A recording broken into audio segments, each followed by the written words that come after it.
Samantala mga kabrigada, na babahala si Vice President Sara Duterte sa isang welfare check na isinagawa ng Philippine Embassy sa kanyang ama na si dating Pangulong Rodrigo Duterte.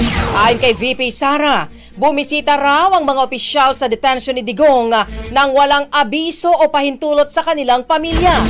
Kung itutuloy daw ang sham welfare check na ito, dapat ay handang sumagot ang International Criminal Court at ang gobyerno ng Pilipinas sakali mang may mangyaring masama sa dating Pangulo, kabilang na ang kamatayan.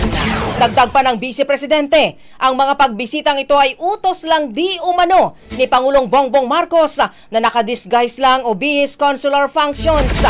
Anya, hindi kailangan ni dating Pangulong Duterte ang ganitong uri ng pagbisita dahil kaya nilang pangalagaan si Digong. Ang bahaging ito ay hatid sa atin ng Fast Relax. Tanggal ang sakit, ora mismo.